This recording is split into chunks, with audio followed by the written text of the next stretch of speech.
What are you guys doing here watching me work? Can't you see that I'm busy? Go watch the episode.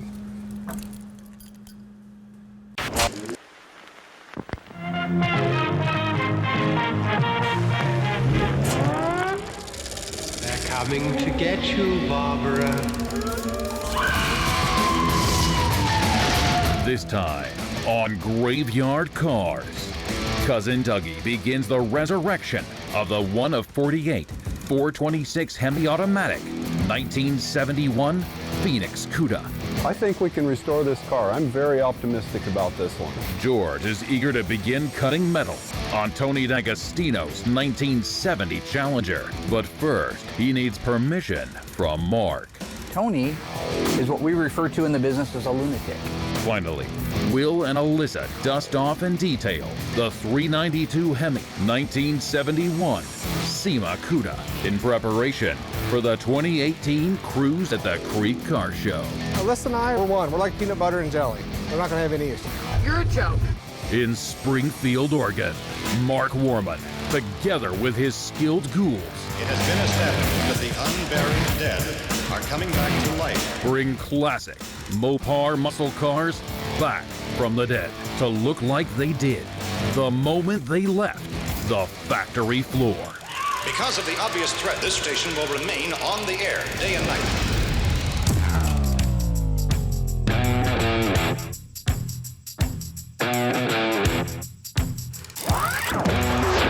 All right, I'm gonna go grab Mark, get him out here. He's got detailed instructions on what he wants done before you start cutting anything. Why? I've cut like 50 of them apart. Because this is Tony's car. I've got like 50 of them. Come on now. Yeah, but this is still Tony's car, so do not touch until Mark gets out here. Okay. Another beautiful day in Oregon. This is going to be a fun week. So one of the first things I have to do is work with George on Tony D'Agostino's 1970 Dodge Challenger. We're ready to do the metal work on it, but since Tony's a freak, he wants the smallest patch as possible. Another car I'm looking forward to this week is our Phoenix Cuda that was caught in the fire and almost killed the guy that owns it. It's ready to have its disassembly. So I want to work with Doug on a few key things. He knows the protocol, but I want to spend time with him showing him the mystery of why some areas of the car are burned to crisp and other areas still have paint on them that's beautiful. This weekend coming up, we've got a really fun event up in Washington. Every year, Little Creek Casino invites us up. The car that we're going to be taking this year is our 1971 Cuda 392 Hemi. I've got to pull that into the shop, round up Will and Allysa, and have them detail the car. One of the things I get to do up there, by the way, is judge the cars. That's always fun for me. Now, Will and Allysa, their job up there is to get drunk. I mean, really. I think the competition would be to see who cuckoos themselves first and who passes out. Let the games begin. Shamo, I ain't never gonna die. Before you go, don't leave me hanging on like a yo-yo. That's not how the song goes, Mark. That's how the song goes exactly. It's also listening to another one. Little Willie Willie won't go home. I'll go home when you get this done. Curious George. I told him to wait for you. This is Tony D'Agostino's car, and Tony is what we refer to in the business as a lunatic. So, while I admit he knows more than most people will ever know More than about you. these cars, he doesn't know more than me. Doesn't know more than me. Okay, you know, I'm not even doing it. Yeah, He don't does. do it. No, he's a very knowledgeable Mopar He's smarter guy. than There's me no- when it comes to Mopars, He's and not that's smarter okay. than me when it comes to That's Mopars. fine. Well, we've had two contests and I've won them both, so. Tony D'Agostino would like to inform you that Mark the Iceman Worman is incorrect. There was in fact only one official Mopar knowledge contest, and it was not won by Mark Cool Runs Worman. In point of fact, the contest was won by Stan the Man Lynch in what Tony calls, quote, a freak incident of dumb, stupid luck. It was a series of unfortunate technicalities that involved an Italian sports car and a ketchup sandwich. P.S. I don't eat that many Philly cheesesteaks. End quote. We now return you to the feature presentation. The name of the game is we want to keep as much original sheet metal on the car as humanly possible. It's a survivor body type car, meaning there's no rust. It was a California peach, man. It was just a beautiful car. So when I'm talking about a California car, most of the time, what I'm referring to is the fact that it was born and raised in California. And so what that means in the car community is that's a fairly dry state. So there's a very good chance when I'm saying I got a 70 CUDA, it's a California car, it means that the body is in mint condition, that there's no rust like Tony D'Agostino's 1970 Challenger. It spent its entire life in Southern California, so it's very minimal rust. So where we normally would just start putting full panels on because it's faster and it doesn't matter because the rest of the car is a pile of poo-poo, this one's a really nice car. So I promised Tony that I would be involved in whatever panels get replaced, okay? So we just have that mentality.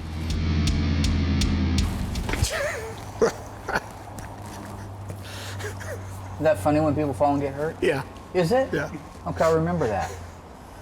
You jelly belly. I didn't say anything about you looking like one of those Mike and Ikes walking around out there with big old pooches sticking out past your waistline. What are you laughing about here?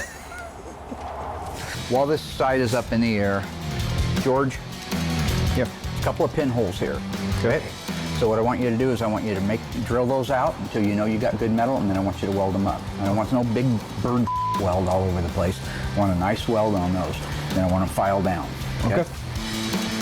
I'll order the quarter patch for this, but we'll stay below this style line, even though the patch goes above it. We'll stay below it. Maybe even right on it, or just 1/8 of an inch or 1/4 of an inch below it, so right through there. So we'll dissect this off. That's gonna leave us the trunk floor extension, which is also full of holes, so we're gonna replace it. One-piece trunk floor from AMD. We're gonna put it in as one piece. We're gonna replace both trunk floor extensions. This side is really nice. The way we're gonna get a one-piece trunk floor in there is we're gonna sacrifice the Dutchman panel. Reason being, it's rotten up in here. So you drill the spot welds out, sacrificing the Dutchman, leaving the quarter really nice. So when I go back in there and I see where you pinched it together and spot welded it, the quarter part, the flange, it's nice. It never got hurt, remember? You're sacrificing that part to do it. Then save this part because we want to be able to mark all the holes for the vinyl top. Okay, no problem. On the floor itself, we've got a little bit of Swiss cheese going on here, okay? So if I hold the light, you can see it real well. So when it comes to the panel on the floor, I look at the fact that it's just got, I mean, there's a lot of little ones, but it's more like little pepper holes, right? So we can weld those up. We can take a brass plate that goes on the back side of it so the stick doesn't just fly through when we go to weld it. Weld up those holes, grind them down, and you've got an original panel that's just been touched up. Sometimes old thin metal will burn back when you're trying to weld it. If that were to happen, at that point George would come to me and say, listen, we're spinning our wheels, let's put a patch in there. Now, George also knows that Tony D'Agostino is calorically challenged on days, and he might have a bit of a heavy foot, not just from the standpoint of stepping on the gas, but you know, he eats a lot of Philly steaks. It's not my fault. I didn't tell him to, okay? He's a fat all right? Is that what you want to hear? You know, and I love Tony, but you know, he is a bigger guy. He's a larger fellow, you know, like James Gummer, fat guy, you know. Point being that if he sits in the car, he's a heavy fella. I don't want him putting his foot through the floor like Fred Flintstone and bringing back a couple of bloody nubs. The rest of it is good solid steel, okay? Okay, no problem. The other problem, and I don't know why or how it happened, but this right here, this is probably factory. See the way those two meet? Yeah. I don't see any evidence of damage on the car. It was probably Friday, and they wanted to get out of there, and it didn't fit very well, so the guy just smashed it right here with a hammer. I just want to dolly and hammer and bring that up to here a little bit closer. It doesn't have to be perfect because we're going to seam seal it. Okay. Okay. Underneath the hood, piece of cake. You've got your areas here. So AMD makes a pre-broke piece for in here and for the other side. These we'll just make our own patches. I want to keep the patches as small as possible, and I also want to document them. So when you have the piece cut out, I want a picture, and when you have the piece put in, I want the piece put in like a picture window. Okay, so you can metal finish it off and we won't have any filler around it. Okay. Relax your eyebrows. Yeah, he's looking crazy. I don't know, he's very animated. He reminds me of that Chucky doll. Yeah. I'm trying to focus, guys. You know, come on. You're just a man. This is a big car. You guys have Well, Howdy Doody, that's what it is. Howdy Doody with the strings, right? And he's got that crazy face. You should be, yeah, you should be wearing a plaid shirt and stuff. All right. That apron right there, I want to be the guy to fix that. Okay. I don't want you to do anything with it. I want to be the guy to metal finish that off. All right, it's just a little wrinkled up there and it needs to be fixed right. This car was popped in the right front corner at some time. That's it. Other than that, you guys are ready to go. You can start prepping out the floors after he's done, getting them seam sealed, doing the thing. Yeah. So, meeting adjourned.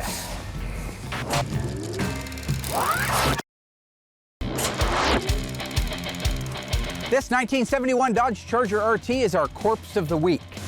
Now, the 71 Charger was the first of the third generation Chargers. Some people love them, some people hate them. I personally think they're pretty cool. You could get a 440 Magnum, that was standard. You could order a 446 pack or a 426 Hemi. Now for me, I would love to see this car in top banana yellow with a black top, a black stripe, a 440 Magnum, and a 4-speed transmission. Just for the record, on this beautiful little car dressed out like that, they made 332 of those. So if you're lucky enough to have one of those, you definitely have a corpse of the week.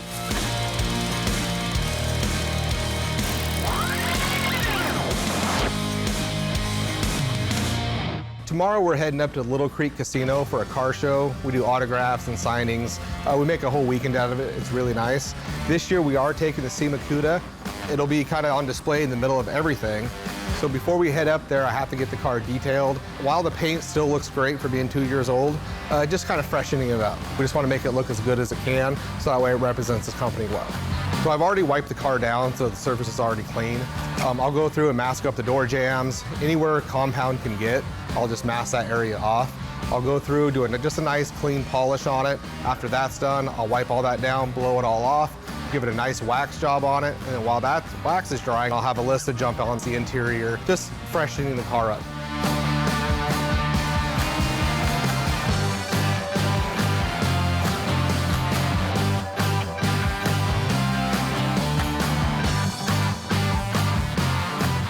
Hey, look who decided to show up today. Hey, good morning. Maybe morning for you. Let's start a little bit sooner.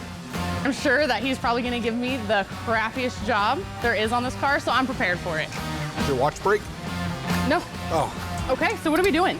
This is what I would like, would be for you to get the vacuum out the inside, and then clean the glass. My job is to vacuum the car and to wash the windows, and that's really not that bad. I thought he was gonna hand me a toothbrush and have me clean the underside of it.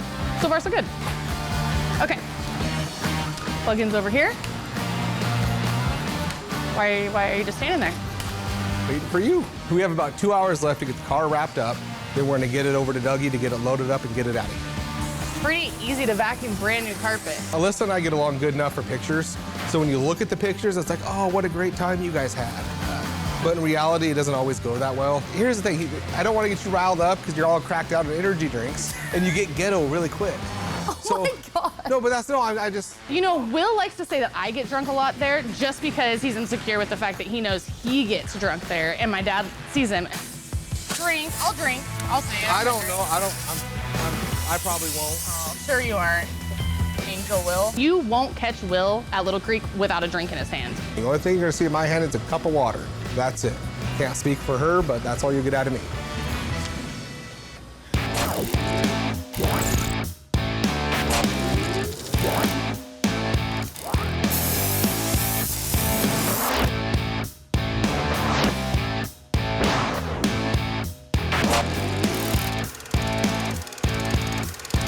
Looks pretty good. Okay. The car came out great. I didn't have a ton for Allysa to do because she showed up late, so I kind of had to do most of it. But the paint looks good, the inside looks good. We're ready to hit Little Creek. She's ready to get drunk. It's gonna be a good time. Okay, so the next step for this car is we're gonna put it in the trailer, then we're gonna hook it up to the rollback, and Doug is gonna tow it up to Little Creek.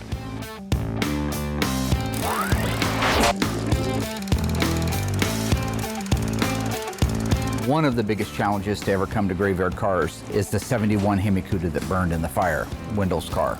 The owner of the car, we had him on, I think it was last season, was talking about how he survived that fire. It took a while to get over the distress of what happened. Yeah, and actually I let it set for years. I didn't even look at it. And when I get the car back and it's finished, that will put the end to all of this that I've been through.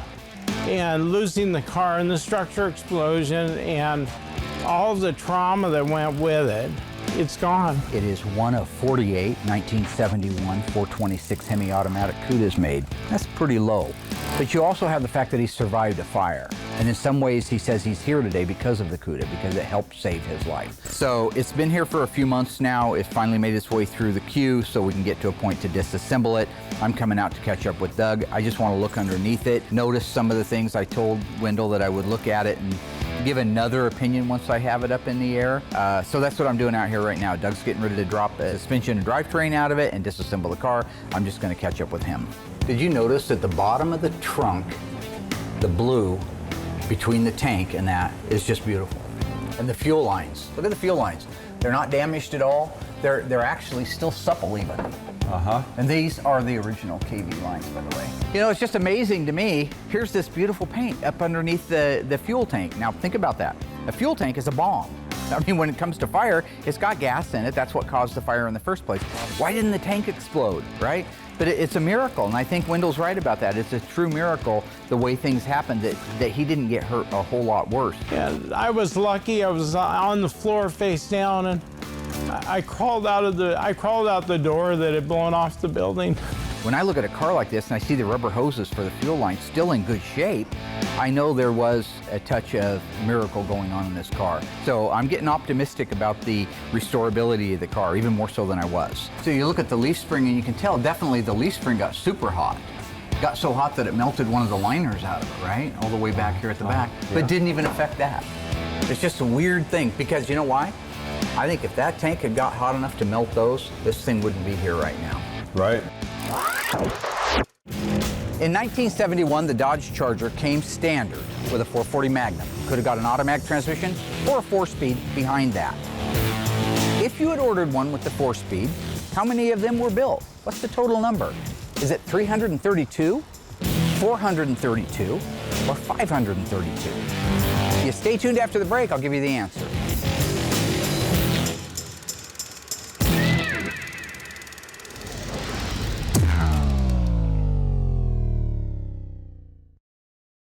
All right, my ghoulish friends, how did you do on that one? How many did you say 1971 Charger RTs with a 440 Magnum and a 4-speed were built? If you guessed 332, you guessed right. That's exactly right. It also means you were watching our Corpse of the Week at the beginning of the episode. Now, you could have also, with your 1971 Dodge Charger RT, ordered, paid extra for a 446 pack and a 426 Hemi. Should you have optioned a 426 Hemi with a 4-speed behind it, they made 30 of those. So if you have one of those, you're pretty cool. You guys keep the camera on me while I walk off like I've said something really important. And don't add the part about I said something really important.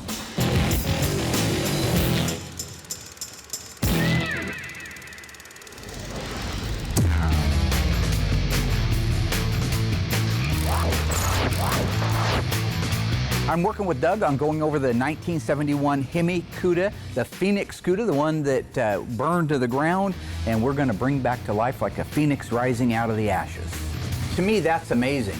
As you work your way forward, you can tell the exhaust has definitely gotten hot. It's got that look like it's been hot and then cooled back down again. All of this stuff is rusty through here.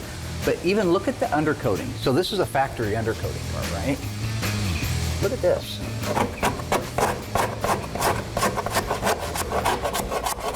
Look how nice that metal is up underneath there.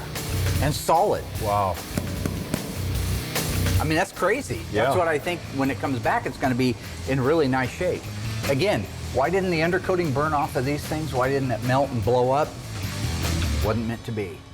You know, I grew up with Doug, so I know how his brain computes things to a certain degree. He's a thinker. He's a deep thinker. But not always do you realize that when you get that glazed over look as he's staring at you, that he's actually thinking. I think there are times where he just kind of, the circuit breaks, you know? You ever blown a fuse in a house, everything goes dark? I think there's times where that's what's happening with him. But soon somebody kicks the breaker back on and he's got his answer for you. One of the craziest things is the torsion bar. You saw that already? Yeah. Look at that. Here's this heat so hot on a torsion bar, and if anybody's ever held a torsion bar in their hand, they know it's solid steel, right? It got so hot that while under a load, the heat caused it to just shear, literally shear in half. I mean, that's an interesting anomaly when you go to the back and you got a fuel tank with all the fuel lines still in place and the fact that the tank didn't explode. It's crazy. It is. I think we can restore this car. I'm very optimistic about this one. I've been working on this a little bit last night, and most of the fasteners are coming off very easily. Which you'd think they'd just be fried into place. Yeah. Just absolutely crazy. But the rest of it, like I say, this looks better than 99% of the cars that are rusty out back. So while it does, a picture's worth 1,000 words at the same time, you can't judge the book by its cover. Take a look at this. This was cool. Talking about heat. These things tear, brand new ones tear if we install them. Yeah. If you don't hold your tongue just right, they rip, all right? But yet, these haven't even melted. The grease isn't burned off, but hot enough here. To break a torsion bar. It's just the weirdest thing I've seen. Even look up in here. You can still see the remnants of the plastic. That's all the things that would melt did melt right there. But yet under here, just a foot away, nothing. So really it's at a point now where I can cut Doug loose to go ahead and finish disassembling it. We're going to record some of the things that are coming off it, some of the more important things, so that you can see how they came out and what condition the raw organic appearance of them is. So we're talking about bringing a car back to life with an owner who is emotionally really attached to the car. And we've had a few of them like that. This car will mean something to Wendell for the rest of his life. One of the first things we have to do is get it raised up in the air, get all the fluids out of it. Once the fluids are out, we can begin the disassembly and inventorying of the car.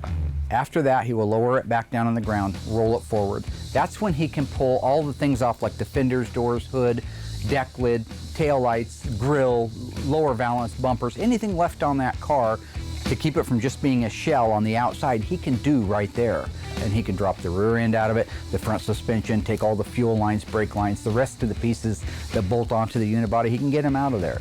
When he's done, he'll have an empty shell, albeit a burned up empty shell, that we can send off to the metal dipper, have the body cleaned, then we can reassess exactly what we're gonna have to replace and what we're not.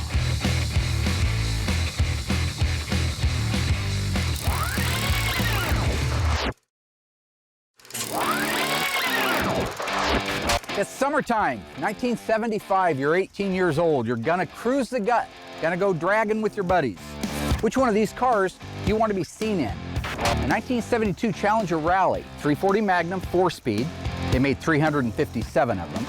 Or the 1971 Dodge Charger RT 440 Magnum Automatic, they made 2,172 of those, just for the record. This car is a factory gold car, this is Street Basin Blue. Go to graveyardcars.com and cast your vote for which one you would want to be seen driving, and we will reveal the answer live next week on Facebook. So far, Mark gave George the green light to begin metalwork on Tony D'Agostino's 1970 Challenger. Meeting adjourned. Cousin Dougie burned rubber disassembling the 1 of 48 Hemi 1971 Phoenix Cuda. Meanwhile, Will and Allysa detailed the 392 Hemi 1971 SEMA Cuda. I don't want to get you riled up because you're all cracked out on energy drinks and you get ghetto really quick. And now the ghouls are heading north for the 2018 Cruise at the Creek Car Show.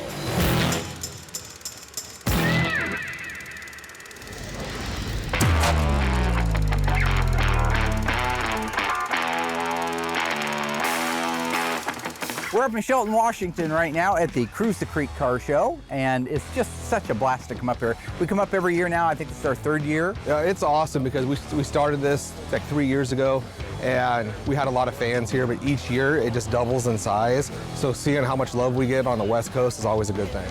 You know, it's really humbling to see people coming down to meet us and not even to see the cars. I'm still surprised when people walk up to our booth and say, hey, you know, we saw you guys were coming down here and we came by just to see you. Love the show, love what he's doing. So it's been fun to watch. I've been watching since season 1. Meet. People are all really nice, you know, they want to talk to you. Everybody here's got a story about a car that they had or that they have. People get to know you and they come out and they want to visit with you. They want to tell you about their cars, which is great. That's what I'm here for. So we're going to spend the day walking around, looking at the cars, judging them, interacting with people. So, yeah. I knew Allysa and I had to pick a first and a second place paint this year. So you kind of start looking before the crowd gets too hot and heavy. So you kind of just do like a good overview before you actually get in the middle of everything. Right now, I'm going to grab Allysa and we're going to head out to pick out what we feel is the best paint job here at Little Creek Casino. It's going to go great. I got my sidekick, my partner in crime. We're going to knock this out the park. Oh, Allysa and I, we're one. We're like peanut butter and jelly. We're not going to have any issues. It's going to go just fine. Why do you get to drive? I'm not drinking. I haven't been drinking. Iced tea, maybe. Right. Polaris is a blast. You know, I have so much fun in that thing. I love taking it out, but there was not a chance in hell I was going to Allysa drive it. Man, fine first gear, let's go. He's only into an automatic. Yes, it started at 6 a.m. though. I wanted to make sure I had enough energy. You started early. I did. I'm not a morning person at all. A couple hours into our day, you know, she was getting a little happier, a little more spunky. So I'm sure it was just the nerves were calm finally. I don't know why.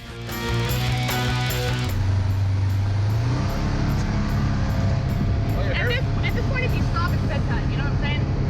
I've chosen the speed. I gotta keep with it. There's no letting it go now. They're twerking. I should join. But it's always a challenge. Woo! You know, it's constant bickering and picking on each other. I'm what? You're a joke. I'm a joke. I'm a joke. There's my NASCAR. Man, that is a pretty car. They were giving us about a half hour to go pick out 2 cars. And like I said, we already kind of had an idea which ones we really liked. It literally took us an hour and a half to try to get through these cars because people are like, hey, right here, take a picture with my car, no matter what the make and model is. So her and I completely got swarmed. What time you got down here? He's driving. Well, he's always to blame. That's the problem. Yeah. And I literally think we did everything that everybody asked us to do. So I know we ran over, but I know the end result is all the fans were super happy. I think I need to turn to drive before we get to park this beast. I don't trust you driving. You can't drive still. Okay, first of all, I'm not gonna kill anybody. Second of all, I'm not gonna ruin anything. So what's the harm? Other than maybe you might get a little scared. There's a lot of nice cars in that area. She was really thirsty that day. I don't know with what. I just felt it was best that if I did all the driving. We got separated, so I kind of went slow, kind of put it away. Hey, how we are.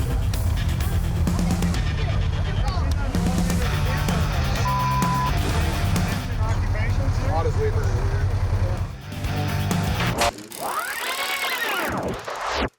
1966 introduced the Dodge Charger, the first generation. 1974, it said goodbye to the last of the generation, the third generation. True or false? The very first year for the third generation Dodge Charger was 1972. You stay tuned, and after the break, I'll give you the answer.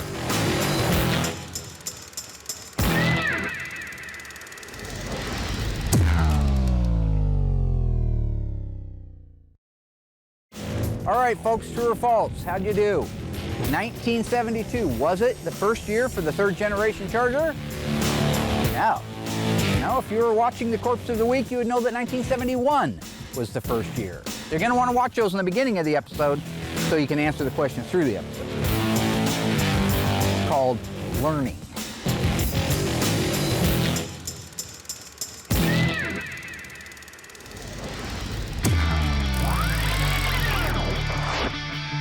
So, you know, in another effort to fact check or keeping them honest, I wanted to do a comparison of the B-body consoles. I want to compare an original one that I have here with one of Tony's Mopar Parts ones over there. After 25 years of restoring cars and another 10 years of playing with them, I can tell you it is difficult to find a 66 to 70 B-body console that hasn't had something happen to it. So, in the case of this particular console, is this classic move right here. Everybody wanted to do something trick. I have no idea what it did back in the day. It'll be fun to ask the owner, but who knows what he'll say. We're gonna start by setting them at the same angle. Right here, you see a cutout. This cutout would not exist if this was an automatic console, but because this console is for a 4-speed, as this car was, then you don't see that. So take a nice close look at that. You'll see the same cutout that's here, that's right here. The only difference is on a 4-speed, this outer cardboard piece covers the side of the hump that is so wide on the 4-speed cars. That's what that's for. So if you look back here, you'll clearly see that there's 2 pan head screws that hold this trim plate on. These are the 2 provisions for that. They look identical. Right here we have a hole and a recessed area. Hole and recessed area. This is for the mounting of the console. A raised area here that you can see is broken out. That's another problem with these things. They break out where you mount them. Here's a brand new hole. We have this recessed area right here. Absolutely identical and in the same area. At the front, this is the front console mounting area. You see the 2 holes, the raised rib with this unique styling across it. He could have done anything in there to make that reinforced, to make it able to bolt into the car, but he wanted it to be identical to an original. And let's just take a really nice close look, but I want you to see that grain. That grain is an exact same match to that grain there. One of the hardest things, Tony said, to get done right was to match these 2 grains, and it matches perfectly. As you set this up there, you see it fits. We have the console cut out right here for the carpet. We have the same console cut out right here for the carpet. Here you have your console lights that come on when you open the door. Same provision up here as you have down there. So right here, you basically have an identical console. This is what you would have ordered from Chrysler in 1970 if you busted your original one or somebody stole it or whatever happened to it. You would have gotten one just like this.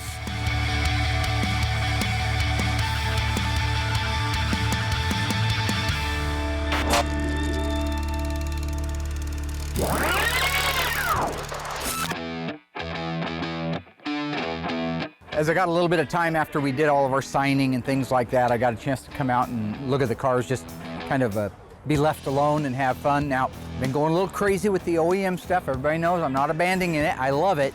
I also love weird, and I also love macabre. One of my favorite cars right here, 62 Pontiac Bonneville Ambulance.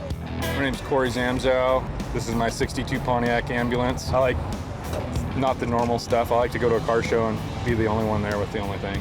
This is so cool. So this guy drug this out of its original home here in Washington. It was a family-owned business, but this car still has the original name on it. That guy's name was Al Hayden, and he was a truck driver, and he'd get the call or whatever, and his wife would come once in a while, and she was a nurse. You got there as fast as you could, threw him in the back, and hauled ass to wherever you needed to go. Learn to appreciate your heritage. You learn to appreciate the heritage of the car. So I look around a dashboard like this. I see all the chrome. Back in the day, Pontiac was very proud of that car. So there's a lot of chrome. Well, it's pitted and it's decayed and needs work. All of it's there. The original ashtray is there. You got the original cigarette lighter. This is the dash control panel for all the stuff that you see up there, right? So I flip this switch up, and that's the siren, okay? Look inside, you'll see that there are zipper access points inside, built into the headliner, that actually get you into these up here so you can work on them. All that stuff was thought out ahead of time. This is, again, very, very old stuff. It's all original. If you look at the paint and the body on it, nothing's been done. This is the way it started life way, way back in the day, and it's still around. I like every kind of car. It doesn't matter what it is. I like anything, but I like weird stuff, and if somebody likes the same stuff I do, that's like cool with me. This is a treasure trove. Well, it's not a cubic dollar treasure trove. This is the best example of walking back to whatever year it was parked. These were in the car. This multi-trauma dressing kit was in underneath the hatch, 1967. I mean, to drag something out and to find that still inside the car from when it was serviced. This bag has the original burn dressing kits in it from when it was parked the last time. I don't expect anybody to get super stoked like I do, because I love this kind of history. Everybody knows I do, and I know it's not a Mopar, so get over it. It's a neat car, and it's a neat piece of our history, just like so many of these cars. People come up to me in this show all day long saying, I'm not a Mopar guy, I'm a Ford guy, but I love your show, I love what you're doing, you're trying to teach you. It sounds like we're getting the message across to appreciate these cars. And a lot of people have done it long before I ever came around.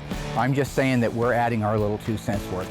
That at the end of the day, I think what we're doing is helping part of our heritage stay alive and keep people passionate about it, like I've been my whole life.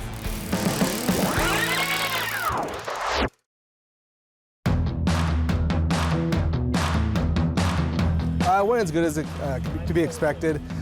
Beautiful cars out here, tons of people, so we got to stop, do autographs, do pictures, get pictures next to the cars. But I lost my co-pilot, so he lost his co-pilot because he left. Co-pilot. She's not happy right now. What happened? Okay, first of all, Will left me. I got out of the car to get pictures for people. Yeah. People asked me for pictures, and I was nice enough to stop. And then I look around, and Will's nowhere to be seen. Then we get out here, and I have to find you, and you make me go halfway across the resort because you didn't play a little joke like, oh, I'm just kidding, I'm leaving you, let me go around the corner. No. You go the full mile. The producer called. Our producer called, said you got to get back. I had to walk here. I hate you. Hate's a strong word. Don't have hate in your heart. And I mean it. I mean it so much. It'll buff out. It'll buff. That hate will buff out. Will it? Anyways, so we picked a car. Yeah. And we're good to go now. Did we? We picked a car? The Firebird that I picked was just a gorgeous car. It was very well done, very meticulous. It was a resto mod, so it had all the new upgrades in it. My dad's gonna give you that it's not a Mopar. I picked a Chevy last year. Just the little details. They got rid of the wipers completely. Now, I get it, but these cars aren't driven in the rain, but it gives a sleeker look. They got rid of the drip rail gutters that run along the side. Just little details like that they got rid of that just makes the car look really clean. The paint was beautiful, top to bottom. It was just a very sanitary job on that from start to finish on the car. Color always catches my eye, but it's also got to fit the car. Somebody might have a paint job, but if it's on a Pinto, it just doesn't work. So I always like to find a good combination of what's classy but yet stands out on that vehicle. Yeah, the Firebird was a clear winner. Like I said, it was done great. Allysa agreed. Will chose a Firebird. Obviously, I had no choice in that. That was totally a Will choice. I got to meet the guy that did the car and meet the guy that owned the car. So that was kind of cool to have both guys there because the guy that restored the car had a car sitting right next to it. But it was cool to meet both of them. Yeah, it's a pretty car. I know I was looking at it last night from my motel room. Yeah.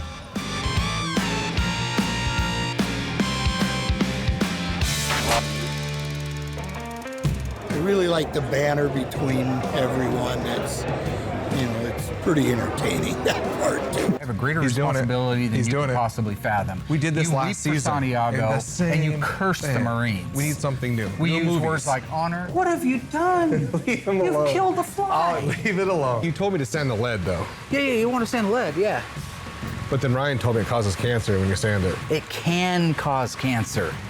We live in a really small town where I really don't. I mean, Will gets recognized a little bit more than I do, but I never get recognized. So coming here and all of a sudden people knowing who you are, it's kind of mind-blowing. And like I said, it really is humbling. No, I really like Royal. I love Mark. I think he's hilarious.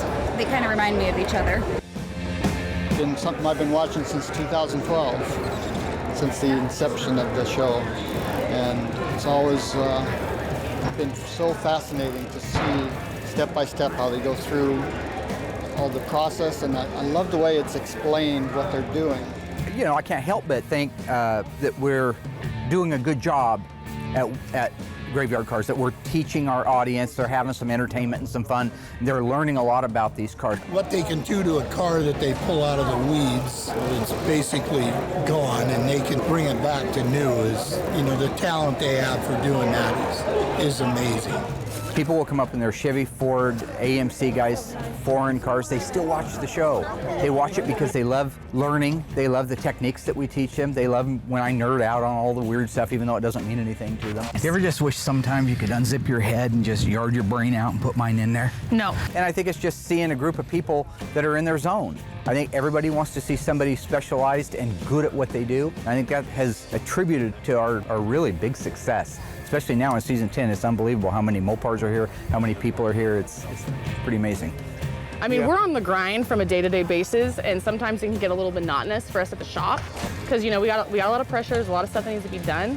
But then we get out here and we see how much everybody loves what we do and appreciates it and supports it, and it's kind of a refresher for us. I don't even, it's really hard to think, being famous, it doesn't compute really. Even still, after 7 years, it's getting, we get to get paid for what we love to do. It's a blast. It's humbling and it's awkward sometimes, right? There's a lot of people and they're looking for you for answers, and you don't get a lot of time for yourself. But at the end of the day, I enjoy what we have right now. I think that we've been blessed to have what we have, to grow the way we have, and so I'm just enjoying the ride. So we're all back at the shop, ready to start working on cars again. It was a great trip. One of the cars that I did get a chance to check out while I was up there, and I noticed it won a great big trophy at the end, was this beautiful Chrysler convertible. Absolutely gorgeous. One of the funnest things about when I was growing up, when you'd see sketches or drawings of cars in the future, they always look like, you know, space age stuff. So they were trying to make cars back then have that space age look to them, like I guess what they anticipated it was going to be. So when you look at the Chrysler 300, you see the aviation style instrument panel, and that totally looks like it could be in a fighter jet. Taillights are the same way. You take a good close look at those things with I don't know if they look like the exhaust of a jet or something like that, sitting on top of those big, beautiful fins. The Continental kit, which is that deck lid where you see the raised up hump that looks like the spare tires right underneath it. Again, a lot of pride, a lot of craftsmanship. Go to the front bumper on that car, the front bumper and the grille. Absolutely a work of art. They're big, they weren't trying to save any money. Look at the steering wheel, kind of an odd shape, right? It's more square than it is round. Probably contour, probably comfort. They've got a switch on the floor right next to the dimmer switch. I think it's just above it. That when you push that, it'll have the radio searching. It starts rolling all on its own as though you're turning a dial. It's actually rolling up and down the log trying to find music, and wherever it stops, you can hit the button again and go past it. So again, creature comforts.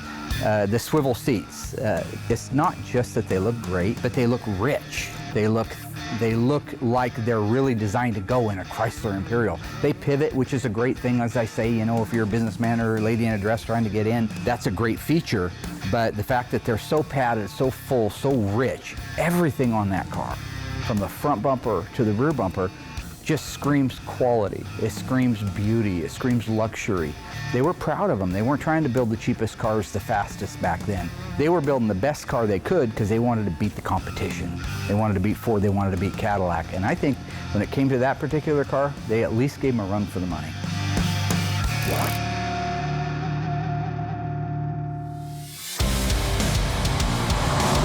I believe that we had a very good week.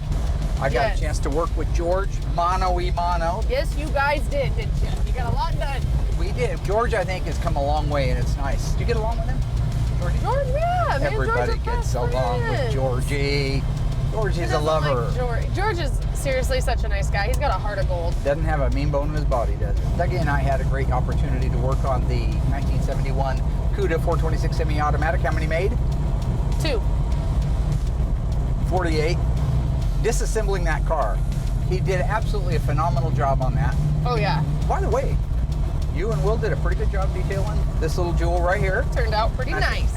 Okay, I have several questions to talk about Cruise of the Creek. Number one, why the constant drinking at these shows? What are you talking about? I'm talking about that every single time I saw you or Will, you had a drink in your hand. You started out not trying to hide it. Then nobody's that dehydrated.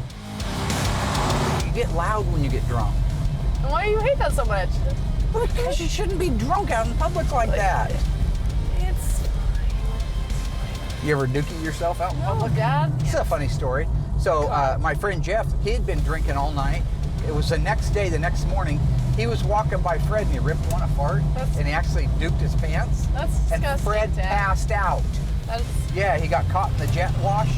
I've never seen a grown man pass out from a fart, but I guess it can be toxic. Yeah, Royals told me a lot about yours. Mine are a lot more like an air freshener, sir. Huh?